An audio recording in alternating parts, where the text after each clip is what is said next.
dibacain oleh Pani. Silakan Pani.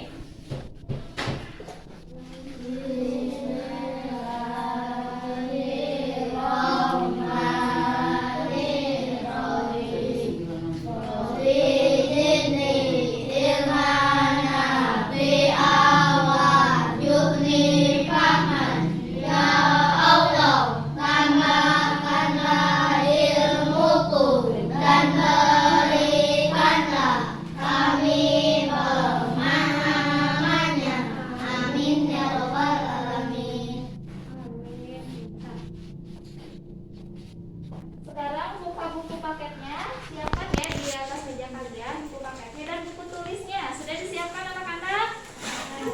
Sudah. Nah, kemarin kita sudah belajar mengenai tokoh dan watak tokoh. Nah, watak tokoh ada berapa? Jenis watak tokoh kemarin sudah ditulis. Coba buka buku tulisnya, ada berapa? Ada 3. Ya.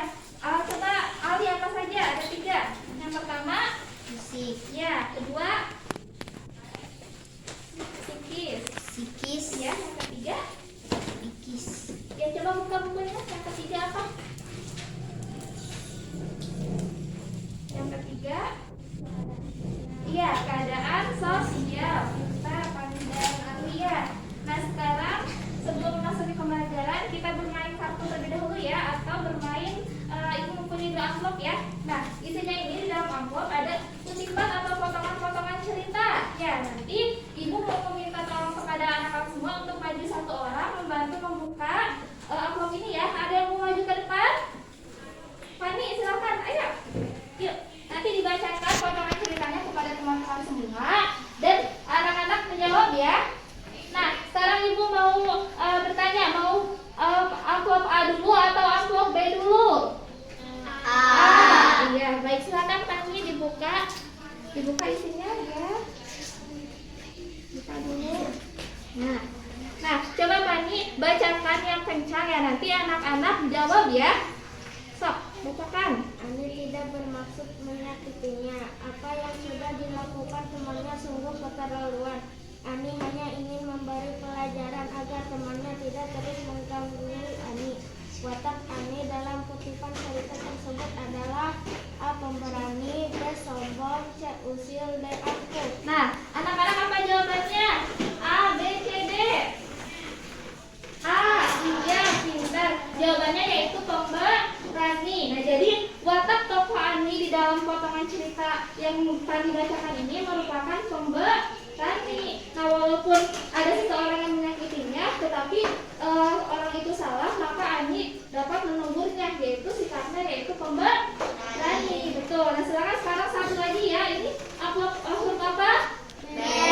Silakan Kani bacakan satu lagi. Terima kasih Kani. Bacakan, buka. Nah, ya. Bacakan yang kencang lagi. Nah, anak-anak perhatikan ya dan jawab kembali ya.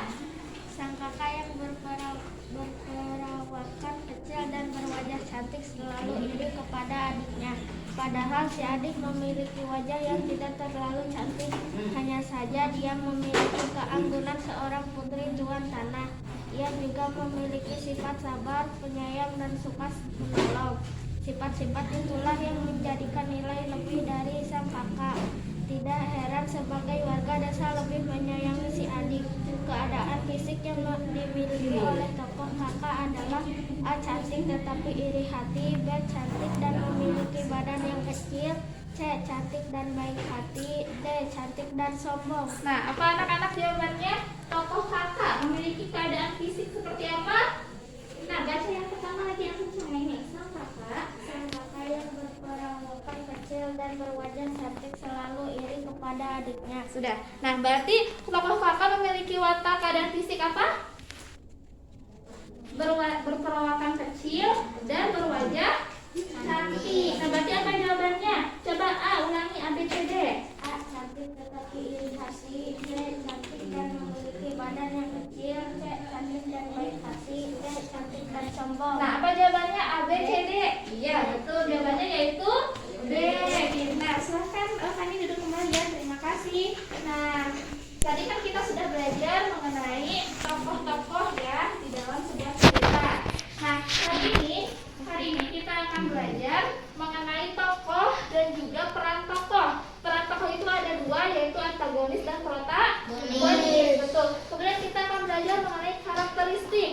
tadi ciri-ciri seseorang. Kemudian ada pekerjaan, yaitu yang merupakan salah satu ciri dari karakteristik individu atau seseorang. Sekarang silahkan buka buku paketnya ya, halaman 183. Nah, di sana ada cerita apa anak-anak? Iya, cerita kakak beradik yang ke laut. Nah, ada yang mau membacakan ke depan satu orang? Ada yang mau membacakan, angkat tangan. Salsa mau? Mau, boleh, yuk ke depan. Nih, pakai buku ini dulu ya. Nah, bacanya yang kencang ya, agar anak-anak bisa mendengar. Dan anak-anak perhatikan juga bukunya dan dibaca dalam hati ya. Kakak beradik dan pelaut. Suatu hari ada kakak beradik bermain ke rumah pak pelaut. Bolehkah kami ikut pergi ke laut? Hanya kakak beradik itu. Tentu saja boleh, tapi sekarang aku sedang sibuk. Barulah aku menganyam kali ini, kata pak pelaut. Pak pelaut mempersilahkan mereka masuk ke dalam rumah. Pak pelaut lalu mengajarkan mereka menganyam. Setelah itu dia pergi. Sebelum pergi, pak pelaut berpesan agar mereka terus menganyam balik. Tetapi setelah pak pelaut pergi, sang kakak justru berlari ke tepi jendela rumah. Wah, lautnya kelihatan dari sini. Kembali lagi, panggil sang kakak. Aku tidak bisa, aku harus menganyam hari ini, sahut adiknya. Itu dia perahunya. Mari kita ambil, kata sang kakak. Aku tidak bisa, aku harus menganyam hari ini, sahut adiknya. Tidak lama kemudian pelaut datang. Dia bertanya apa saja yang dilakukan kakak beradik itu selama dia pergi. Aku melihat dia keluar jendela. Di luar terlihat ada laut dan perahu. Jawab kakak, aku menganyam kali ini seperti yang bapak suruh, kata sang adik.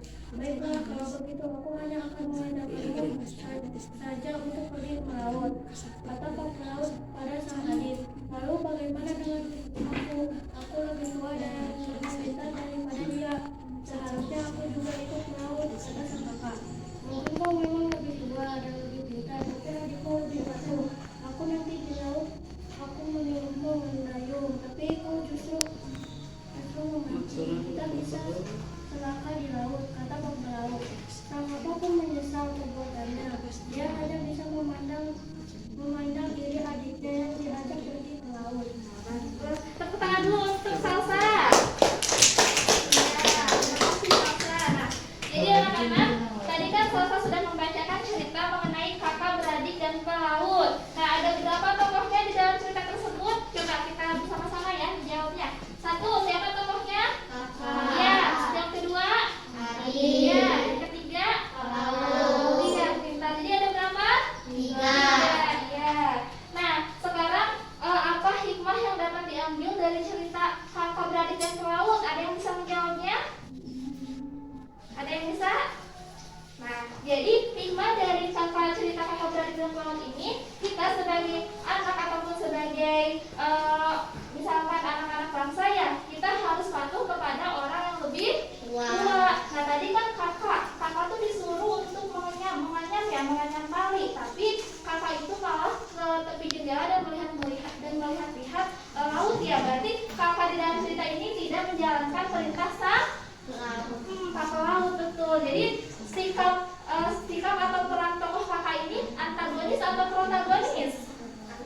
Antagonisnya, betul. Nah, jadi antagonis itu peran yang menggambarkan seseorang atau watak seseorang yang tidak baik atau yang tidak diinginkan oleh para pembaca. Misalkan ada orang yang sombong, berarti itu kan para pembaca tidak ingin anak-anaknya menjadi sombong ataupun memiliki sikap yang sombong. Berarti itu sikapnya antagonis, betul. Sekarang anak-anak lihat halaman 184, dibuka bukunya ya. Nah, di sana ada tokoh utama dan tokoh pembantu. Nah, jadi tokoh itu dibedakan menjadi dua, yaitu tokoh utama dan tokoh pembantu. Tokoh utama itu apa? Egi, coba bacakan. Itu di dalam buku ada. Tokoh utama apa? Tokoh utama adalah tokoh yang memiliki peran penting dalam suatu cerita yang dikenai Kejadian. Ya.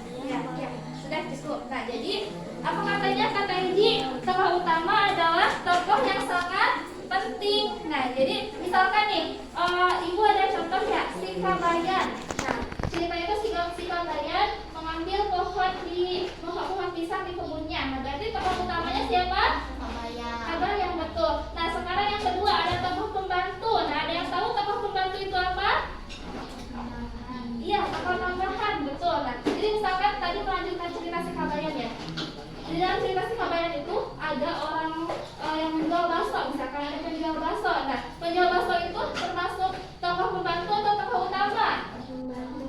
Iya, betul. Nah, jadi tokoh pembantu itu tokoh yang peranannya tidak penting atau tidak selalu ada di dalam sebuah cerita. Jadi hanya sedikit gitu ceritanya. Misalkan tadi peranan tukang bakso, berarti hanya sedikit ya, tidak selalu ada tukang bakso gitu ya. Selanjutnya kita melanjutkan ke peran tokoh. Jadi peran tokoh ada dua, yaitu antagonis dan protagonis. Nah, sekarang coba kalian tulis ya di buku. Tokoh protagonis yang pertama.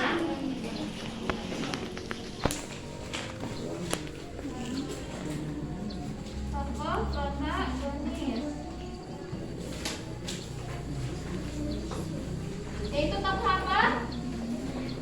Tokoh yang baik hati, ya, tokoh yang baik, tokoh yang baik. Kemudian yang kedua tokoh apa? Tokoh protagonis. Terus yang kedua tokoh apa? Iya, tokoh antagonis. Sambil ditulis ya, silahkan. Tokoh antagonis.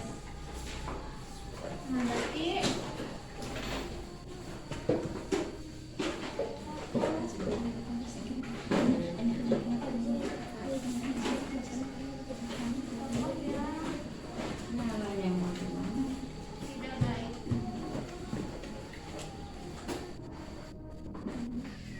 silakan tulis dulu ya biar anak-anak selalu mengingatnya ya.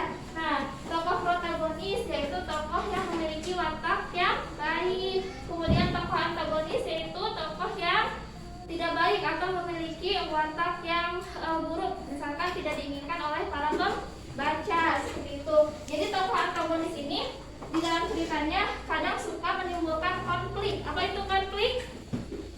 Konflik itu adalah masalah ya. Misalkan di dalam sebuah cerita ada tokoh yang baik, kemudian ada yang menjahatinya. Nah, berarti tokoh itu yang menjahatinya adalah tokoh antagonis yang menimbulkan apa tadi? Masalah atau konflik ya. Betul. Sudah ditulis semua anak-anak? Sudah. Nah, baik. Nah, sekarang kita lihat yang ini halaman 184 kembali ya, mengenai hasil pengamatan cerita fiksi. Nah, tunggu dulu ya teman-teman yang belum selesai. Sudah? Oke. Nah, sudah selesai Alfredra dan Eja? Belum. Tulis dulu ya. Nah, coba lihat ya hasil pengamatan cerita fiksi halaman 184. Nah, di sana ada judul cerita. Nah, judul cerita tadi apa yang kalian baca? Tadi kakak beradik dan Pak Laut, betul. Tokoh ceritanya tadi ada berapa? Siapa aja yang pertama? Kakak, adik, Laut. Iya, pintar. Kemudian tokoh antagonisnya siapa? Iya. Tokoh protagonisnya siapa? Iya, betul. Kemudian intisari ceritanya apa? Pak Laut yang memerintahkan kakak beradik untuk menganyam tali ya, kemudian kakak membangkangnya ya, tidak menjalankan perintah dari Pak Laut ya, betul ya. Nah, sekarang peran-peran tokoh yang tadi yang ada di dalam cerita ya, itu sebenarnya sudah ada di dalam kehidupan sehari-hari kita. Misalkan tadi kakak yang tidak patuh. Nah, di dalam kehidupan sehari-hari juga itu terdapat anak-anak atau orang-orang yang tidak patuh kepada orang tua misalkan ya, atau kepada kegiatan-kegiatan yang lain. Nah, jadi yang tadi ya, setiap orang itu memiliki ciri-ciri dan karakteristik yang berbeda. Misalkan tadi ya, Eji dan Eja, walaupun kembar ya, tapi mereka memiliki ciri-ciri yang bisa dilihat atau dibedakan seperti itu. Nah, di dalam kelas ini misalkan ada karakteristik siswanya yang memiliki kecil ataupun wajah yang mungil seperti itu. Jadi itu merupakan dari karakteristik. Jadi karakteristik apa anak-anak? Karakteristik itu apa? Ciri-ciri. Ya. Jadi karakteristik itu ciri-ciri seseorang yang menggambarkan kehidupan seseorang itu. Ya, silakan. Nah, misalkan di Indonesia juga ya anak-anak. Di Indonesia itu terdapat beberapa suku, misalkan terdapat beberapa agama, kemudian beberapa kesenian daerah. Nah, itu yang dinamakan keberagaman. Iya, keberagaman. Jadi di Indonesia juga terdapat keberagaman karakteristik. Misalnya karakteristik fisik, kemudian karakteristik kegemaran, karakteristik pekerjaan dan sebagainya. Nah, jadi tadi apa karakteristik anak-anak sekali lagi? Ciri-ciri. Iya, minta ciri-ciri ya. Nah, sekarang kita ketika menemukan beberapa karakteristik atau perbedaan ya, misalkan Siva dan Fani. Dan Fani itu berbeda ya. Fani mempunyai kegemaran bermain boneka, tetapi Siva mempunyai kegemaran bermain ludo misalkan, atau bermain sepak bola misalkan, atau bermain voli ya. Nah, sikap Siva dan Fani itu harus seperti apa? Harus menghormati atau harus menentang kegemaran masing-masing? Harus apa? Iya, menghormati atau menghargai, betul. Jadi ketika ada kegemaran yang berbeda di antara teman-teman kita semua, kita harus menghormatinya dan menghargai, betul. Nah, di sini ada beberapa manfaat yang dapat kita ambil dari keberagaman karakteristik. Yang pertama, nah coba anak-anak tulis ya, tulis di buku tulis. Yang pertama, manfaat keberagaman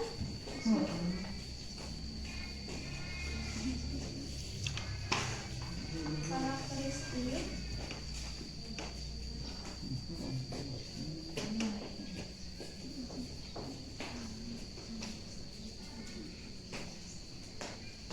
Nah, silakan anak-anak tulis dulu ya.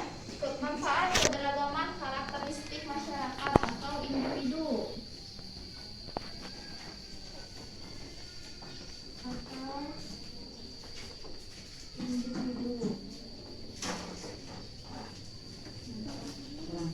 Yang pertama, dapat belajar saling menghargai.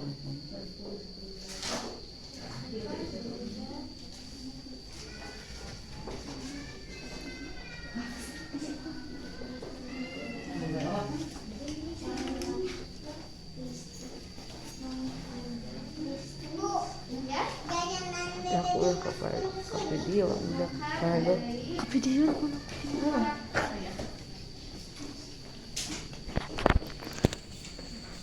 Yang kedua, ditulis ya anak-anak.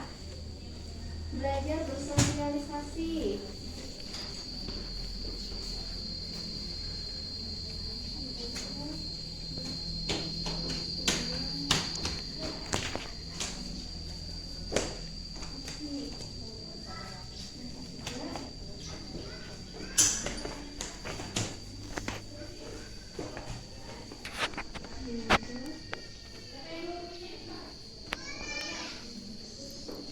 Toleransi.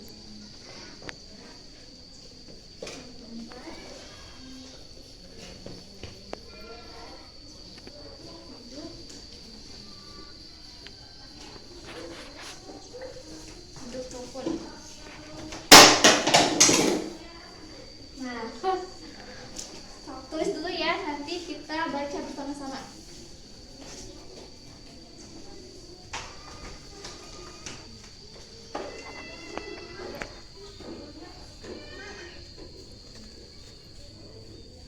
Sudah selesai Salsa? Sudah selesai semuanya? Belum ya, yuk. Tunggu dulu yang belumnya ya.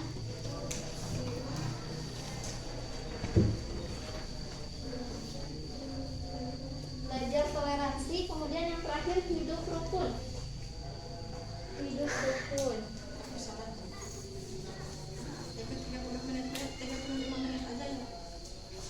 Hidup rukun. 8 Sudah semuanya? Sudah? Nah, yang pertama apa? dapat belajar saling menghargai karakter. Yang kedua, belajar bersosialisasi. Yang ketiga, Belajar toleransi. yang keempat, Hidup rukun. ya pintar anak-anak. Nah selanjutnya yang tadi kan ada pekerjaan. Pekerjaan juga termasuk salah satu dari karakteristik individu. Nah misalkan ya ibu mempunyai gambar ya. Nah ini gambar apa anak-anak? Petani ya. Misalkan di daerah kita tidak ada petani, maka kita akan apa? Pasokan beras jadi sedikit, dan kita juga lahan-lahannya akan mungkin digunakan sebagai rumah atau sebagainya ya. Nah jadi pekerjaan ini merupakan contoh dari karakteristik individu atau masyarakat. Nah contoh pekerjaan orang tua kalian di kelas 4 ini juga pasti berbeda. Nah jadi dengan adanya keberagaman pekerjaan juga itu menjadikan kekayaan bagi Indonesia ya untuk saling dihormati, betul? Nah, kemudian, nah ibu ada beberapa gambar ya. Di sana coba lihat halaman 185 ya. Di sana ada jenis-jenis pekerjaan. Yang pertama ada pekerjaan apa? Iya, petani. Nah, petani itu pekerjaan yang menghasilkan barang. Yang kedua ada pekerjaan yang menghasilkan jasa. Nah, misalkan pekerjaan yang menghasilkan barang yaitu pekerjaan yang menghasilkan sesuatu yang dapat digunakan. Misalkan tadi petani ya, petani kan menghasilkan beras, berarti menghasilkan barang, betul. Kemudian ketika Ali sakit ke dokter, nah berarti Ali diobati oleh dokter. Nah, dokter tersebut merupakan pekerjaan yang menghasilkan jasa. Pekerjaan apa tadi? Jasa. Ya, kenapa menghasilkan jasa? Karena tidak menghasilkan barang. Dokter itu tidak memproduksi sesuatu, tetapi menghasilkan jasa, yaitu bisa menyembuhkan Ali, seperti itu ya. Jadi pekerjaan jasa itu pekerjaan yang bisa dinikmati dan dirasakan oleh kita ya. Di sini ibu ada beberapa gambar ya. Nah ini gambar apa anak-anak? Hah? Gambar apa? Ini gambar sedang menjahit, kelihatan tidak? Gambar? Iya. Nah, pekerjaan seorang penjahit ini yaitu termasuk pekerjaan penghasil barang atau penghasil jasa? Iya, betul. Penghasil apa? Iya, betul. Nah, kemudian yang ini apa? Ini pekerjaan apa? Guru. Iya. Berarti pekerjaan guru penghasil jasa atau penghasil barang? Jasa. Iya. Berarti anak-anak sudah membedakan ya antara pekerjaan yang menghasilkan barang dan pekerjaan yang menghasilkan jasa, betul.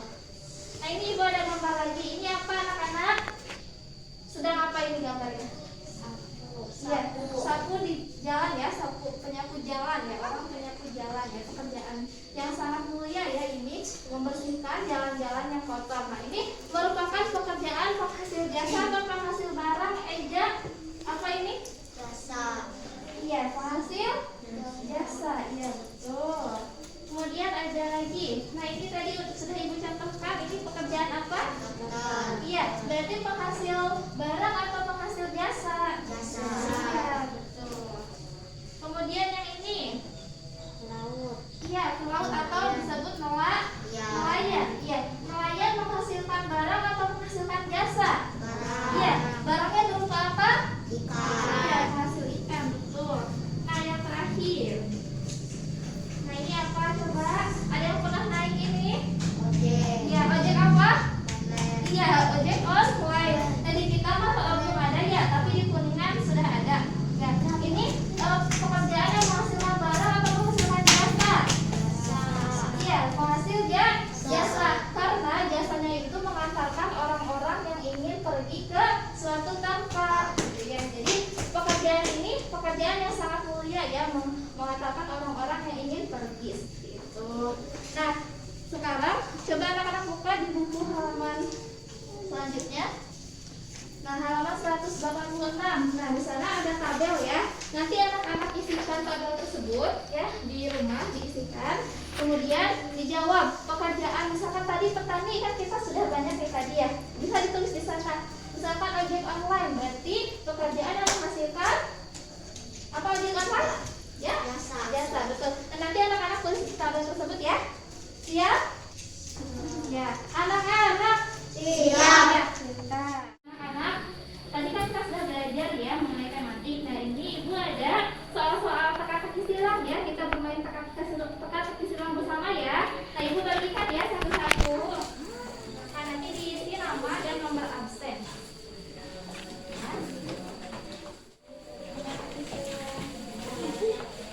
Saya kasih dibagi ya.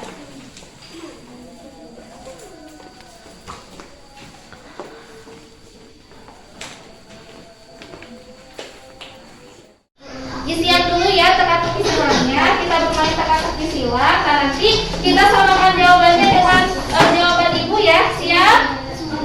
Ya, sok isian dulu sampai selesai. Kalau yang sudah selesai nanti acungkan tangan ya. Nah, sok isian ya. Ali sudah? Nah, nomor 3 coba dilihat.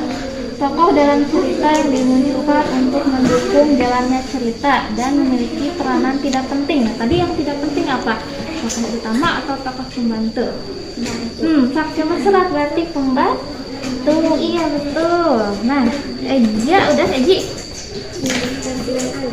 Oh, iya sih nganggo pulpen kita naon enggak? Sok. Iya? Sok.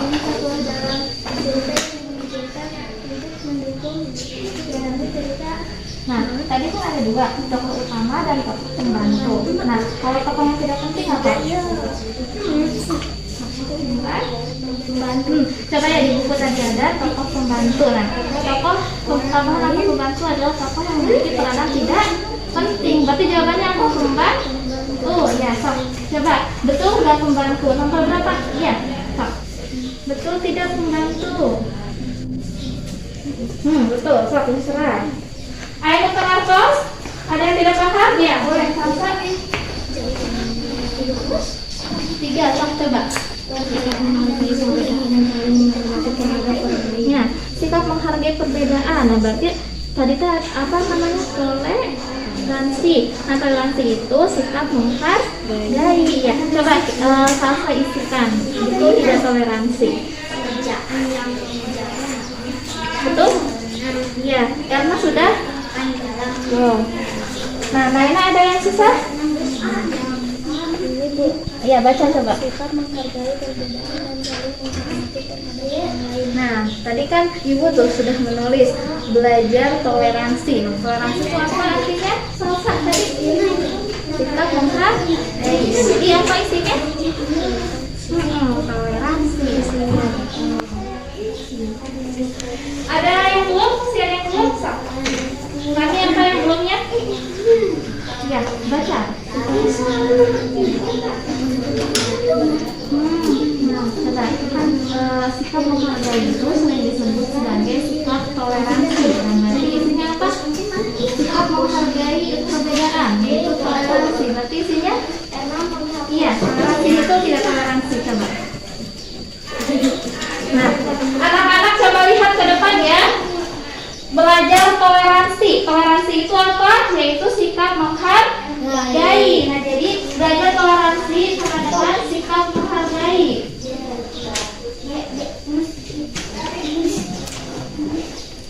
Sikap menghargai. Sudah semuanya? Sipa sudah? Belum? Nomor berapa?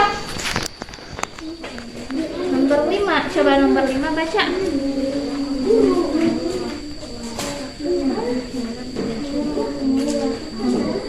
Nah, tadi sudah kita belajar ya mengenai protagonis dan antagonis. Tokoh yang baik tadi disebut apa?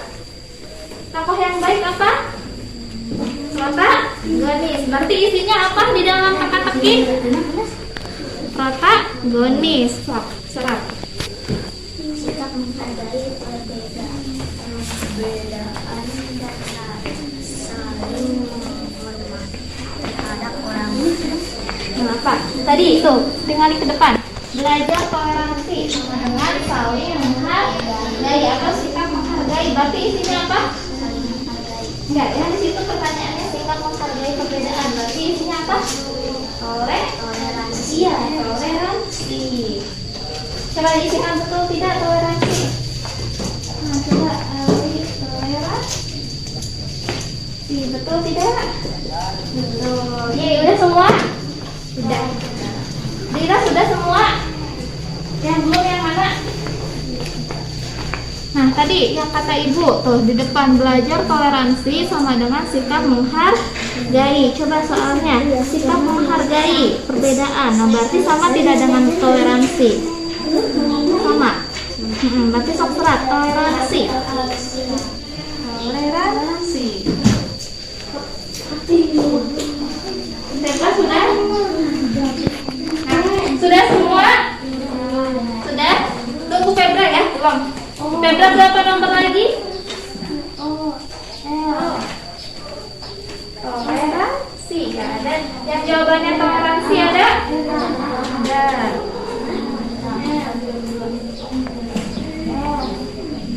Iya. Sudah semuanya? Sudah. Sekarang jawabannya kita samakan ya. Kita samakan.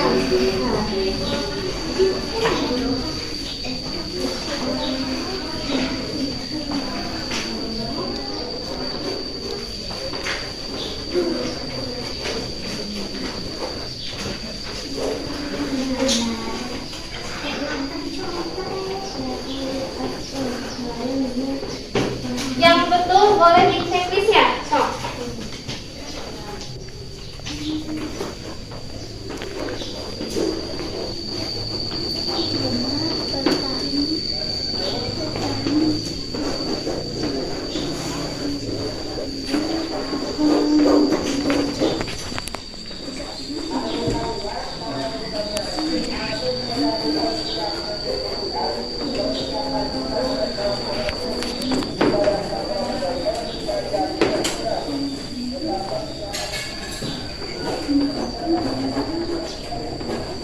Nah, nomor 1 jawabannya nelayan. Ada berapa orang yang betul? Coba acungkan tangan. Semua betul ya, berarti 10 orang ya, semuanya betul. Febra, tepuk tangan. Nah, nomor 2 petani. Betul semua tidak? Acungkan tangan. Ada yang salah? Febra salah? Salah. Febra apa jawabannya? Jawabannya apa? Nomor 2. Benar tidak jawabannya petani? Nah, nomor 2 ke sini. Ya betul, petani. Nah, berarti jawabannya nomor 2 petani betul semua ya. Febra betul ya? Tuh, pintar. Pintar. Nah, kemudian yang 3, pertanyaan nomor 3 jawabannya toleransi. Ada yang betul? Febra betul atau salah? Toleransi, ya betul. Berarti betul semua ya. Pintar. Kemudian yang nomor 4, tokoh dalam cerita yang dimunculkan untuk mendukung jalannya cerita dan memiliki peranan tidak penting apa? Iya, betul semuanya. Betul, ini pintar. Coba sekarang nomor 5, tokoh yang mempunyai watak baik dalam cerita apa? Betul tidak semuanya? Tuh, Febra betul? Febra isinya nomor 5 apa? Iya, berarti betul. Berarti semuanya menjawab betul ya, semua orang. Sekarang Febra salah. Oh, Febra salah itunya ya. Harusnya ininya i. Berarti, nah ini anak-anak isinya itu 1 huruf 1 huruf. Sering nggak bermain teka-teki silang? Sering ya. Febra sudah paham? Sudah paham Febra? Ya. Nah, jadi 1 huruf 1 huruf. Protago, kemudian i, s. Yang pintar. Jadi apa? Nomor 5 jawabannya Febra? Iya, protagonisnya apa Cina? Nah, tokohnya baik. Iya, betul. Yang terakhir, yang nomor 6, pekerjaan yang biasanya tidak terlupakan dalam membimbing belajar apa? Ya, jawabannya betul semua. Acungkan tangan. Febra salah? Betul? Betul. Betul semua ya. Alhamdulillah ya. Tepuk tangan semuanya untuk anak-anak. Berarti sudah paham semua ya. hari ini terkait tokoh utama dan tokoh pembantu, juga tokoh protagonis dan tokoh antagonis. Kemudian tadi ada manfaat keberagaman karakteristik. Nah, tadi karakteristiknya apa? Iya, betul, ciri-ciri. Nah, manfaatnya ada 4 ya, yaitu saling menghargai, kemudian bersosialisasi, belajar toleransi dan hidup rukun. Nah, baik seperti itu. Nah, kemudian yang terakhir tadi pekerjaan yang menghasilkan apa? Jasa. Ya, kemudian satu lagi, Pak. Ya, betul, benar. Ya, semua anak-anak. Sekarang silahkan dibereskan buku-bukunya, kemudian dirapikan ya. Terima kasih. Karena pembelajaran hari ini sudah selesai. Nah, tadi kita belajar apa saja? Yang pertama, tokoh. Yang kedua, iya, karakteristik. Yang ketiga, pekerjaan. Ya. Nah, berarti anak-anak di rumah jangan lupa mengerjakan tugas-tugas PR-nya ya. Kemudian dikerjakan dan nanti dikumpulkan kemudian hari ya. Kita bertemu lagi bersama ibu ya. Dan terima kasih ditutup ya dengan lagu keluarga ya. Wassalamualaikum